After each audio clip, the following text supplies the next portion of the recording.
Hello, aspirants. So recently, this was in news. Uttarakhand Assembly passes Uniform Civil Code.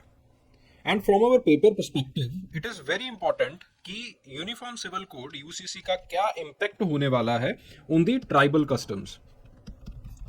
हम पर से इस news को नहीं डिस्कस करेंगे, but we will grab this opportunity to discuss कि यूनिफॉर्म सिविल कोड का क्या इम्पैक्ट ट्राइबल कस्टमरी लाइफस्टाइल और ट्राइबल कस्टम्स के ऊपर, ट्राइबल लॉज के ऊपर पड़ने वाला है।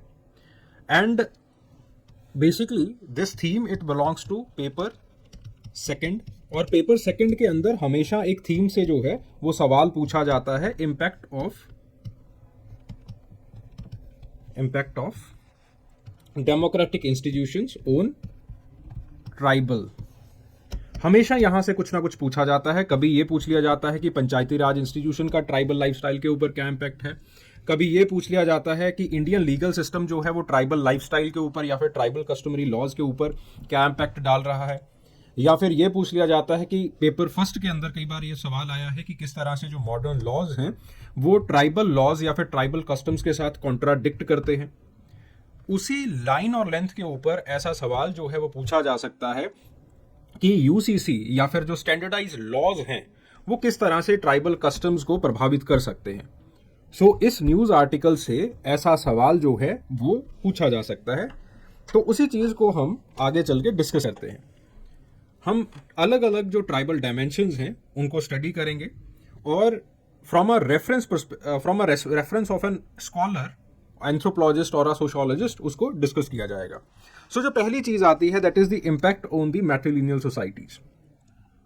ठीक है, जैसे फॉर एग्जांपल खासी सोसाइटी है मेघालय की। अब देखिए प्रॉब्लम ये आती है कि इसके अंदर भी ये चीज लिखी गई है that the tribal societies they are exempt from this law. जो प्रॉब्लम है वो ये नहीं है कि ट्राइबल सोसाइटीज को तो देखो एग्जम्प्ट कर दिया तो ट्राइबल्स के ऊपर ये लॉज जो है वो नहीं लगेंगे। प्रॉब्लम इसमें है the process that is known as assimilation. जब असिमिलेशन होता है तो जो ट्राइबल्स हैं वो कुछ प्रैक्टिसेस या फिर कुछ कस्टम्स जो मेन स्ट्रीम इंडियन सोसाइटी है उससे ले लेते हैं, उसको धारण कर लेते हैं। ठीक है, और इसी असिमिलेशन की प्रैक्टिस के अंदर ट्राइबल्स जो हैं वो अपनी कस्टमरी प्रैक्टिसेस को भूलना शुरू कर देते हैं। जैसे फॉर एग्जांपल अक्सर हम ये देखते हैं दैट पंचायती राज इंस्टीट्यूशन जो है वो हमने कॉन्स्टिट्यूशनलाइज कर दिया, ग्राम सभा का निर्माण जो है वो हमने करना शुरू कर दिया। ठीक है, after recognition of the panchayati raj institutions हमने ये देखा कि जो ट्राइबल्स हैं rather than voting in their और giving voice to their own customary processes, वो ज्यादा इंटरेस्टेड जो है वो पंचायती राज इंस्टीट्यूशन में थे। ठीक है, उसके अगेन डिफरेंट रीजंस थे। तो ऐसी चीजें जो है वो देखी जाती हैं कि जब आपके पास एक यूनिफॉर्म मेन स्ट्रीम कोड बन जाता है उसके अपने आप जो है वो ट्राइबल लाइफ के ऊपर या फिर ट्राइबल कस्टम्स के ऊपर इंपैक्ट्स दिखने शुरू हो जाते हैं। ठीक है, तो इन्हीं इंपैक्ट्स की जो है वो बात की जाएगी।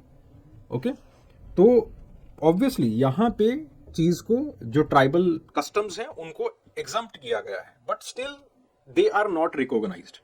ठीक है, तो ये ना हो उसके लिए क्या करना चाहिए वो भी हम इसी वीडियो के अंदर जो है डिस्कस करेंगे। ठीक है, so impact on the matrilineal societies like Khasis of Meghalaya. तो एंथ्रोपोलॉजी ऑफ नॉर्थ ईस्ट करके किताब है, टीबी सुबा ने जो है वो इसको एडिट किया है और उसके अंदर जो है वो इस प्रैक्टिसेस के बारे में लिखा गया है। और जब हम इस पर्सपेक्टिव से इस चीज को एनालाइज करते हैं तो ये देखने को मिलता है that the implementation of UCC, ये ऐसी जो ट्रेडिशनल प्रैक्टिसेस हैं जहां पे इनहेरिटेंस लॉज जो हैं they are not in consistence with the uniform civil code और the uniform mainstream laws, वो लॉज जो है वो डिसरप्ट हो सकते हैं। देन उसके बाद बात आती है changes in marriage and divorce customs. जैसे Nairs, they have unique marriage traditions and unique separation procedures. ठीक है, तो उनके अपने कस्टम्स हैं। अब देखो नायर्स को कोई कुछ नहीं कहेगा कि आपने जो है वो ऐसी शादी करनी है या नहीं करनी है, बट जनरली जब असिमिलेशन का प्रोसेस आता है तो जो एक स्टैंडर्डाइज प्रोसीजर्स हैं उनको देखा जाता है, स्टैंडर्डाइज कस्टम्स को देखा जाता है और उनको ट्राइबल्स जो है वो अपने इर्द गिर्द जो है वो धार लेते हैं। तो ये जो आपके पास यूसीसी है, it could it would standardise the marriage laws, और इवेंचुअली ये जो यूनिक कल्चरल प्रैक्टिसेस हैं और जो सोशल स्ट्रक्चर्स हैं इस कम्युनिटी के, उनको इन्फ्लुएंस करेगी। फिर उसके बाद आती है the influence on the customary laws and dispute resolution, जैसे नागाज के कस्टमरी लॉज हैं। ऑब्वियसली नागाज के कस्टमरी लॉज जब यूसीसी के जो तराजू है उसके ऊपर रखे जाएंगे तो ऑब्वियसली जो है वो दे विल बी इम्पैक्टेड, ठीक है। So the introduction of UCC it could marginalise these indigenous legal systems, ठीक है। और बेसिकली इसके साथ क्या हो सकता है दैट द ट्राइबल ऑटोनॉमी और जो अथॉरिटी है ट्रेडिशनल इंस्टीट्यूशन की, ट्रेडिशनल लॉज की, वो अंडरमाइन हो सकती है, ठीक है। इसका जो सबसे अच्छा वे है इस चीज को रोकने का वो है रिकॉग्निशन, ठीक है। रिकॉग्निशन कि आप रिकॉग्नाइज करो कि इस कम्युनिटी के ये लॉज हैं। दिक्कत जब हम कोडिंग करते हैं या फिर जब यूसीसी आता है उसके अंदर हमने एग्जम्प्ट कर दिया that all the tribals they are exempt from this, but assimilation का जो प्रोसेस चलता है उसको कौन रोकेगा, ठीक है। तो सबसे जो इफेक्टिव वे होता है वो ये होता है दैट जब भी एक यूनिफॉर्म सिविल कोड बन रहा है तो आपके पास जब मैरिज का चैप्टर लिखा जाएगा तो मैरिज के चैप्टर के अंदर जो भी कस्टमरी लॉज हैं अलग अलग ट्राइबल कम्युनिटीज के, उनको रिकॉग्नाइज कीजिए कि this is the customary law, और इस कस्टमरी लॉ के नीचे ये सारी चीजें होती है। In this format you can codify the customary laws also, ठीक है। उसको रिकॉग्निशन भी मिल जाएगा और वो जो सारी की सारी चीजें हैं वो असिमिलेशन के जो इफेक्ट है उससे भी जो है वो बच जाएंगी। देन उसके बाद जो है effect on the tribal identity and autonomy, वही चीज जो है वो गोंड ट्राइब के पर्सपेक्टिव से लिखी गई है कि उनके अपनी ट्रेडिशनल आइडेंटिटी है और यूसीसी जो है वो उस आइडेंटिटी को जो है वो खत्म कर सकता है। फिर उसके बाद चाइल्ड कस्टडी लॉज और अडॉप्शन प्रैक्टिसेस। अब जो अंडमान आइलैंडर्स हैं उनके अपने चाइल्ड रियरिंग प्रैक्टिसेस हैं जो कि किनशिप गवर्न करती है। तो जब हम ऐसा कोई लॉ जो है वो पास करते हैं तो ऐसी जो चाइल्ड रियरिंग प्रैक्टिसेस हैं जो कि they are very unique in nature, तो उसको जो है वो खतरा आ जाता है। Then there is integration versus assimilation debate, जो कि नंदिनी सुंदर ने जो है वो ट्राइबल राइट्स के ऊपर इसके बारे में जो है वो लिखा है। सो she very rightly observes that UCC must carefully navigate the balance between the legal uniformity and preservation of diverse Indian cultural heritage, ठीक है।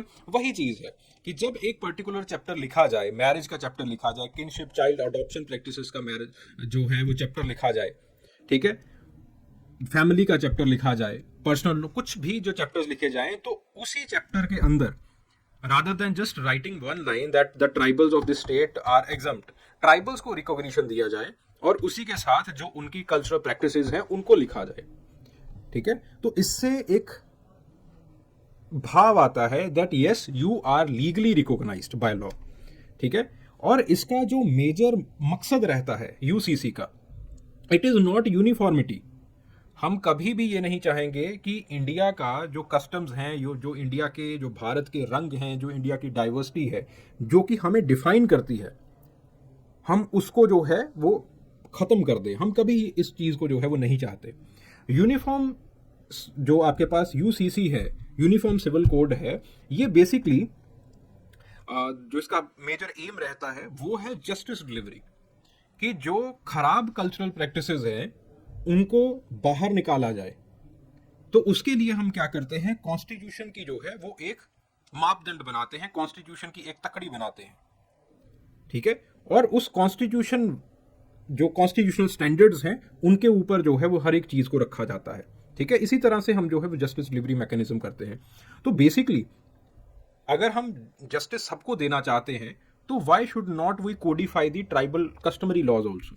तो उनको वहां पे जो भी चैप्टर्स आप लिख रहे हो उनको जो है वो प्रॉपर स्पेस दी जाए और प्रॉपर स्पेस देके उसके अंदर जो है वो ट्राइबल कस्टम्स को, ट्राइबल लॉज को रिकॉग्नाइज किया जाए, ताकि जब वो जस्टिस लेने के लिए किसी अदालत में जाएं तो जस्टिस उनको भी मिले, ठीक है।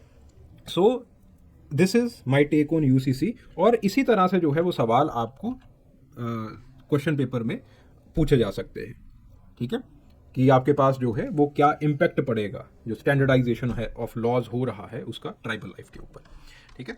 चलिए, thank you very much. I hope this was enjoyable for you. Thank you.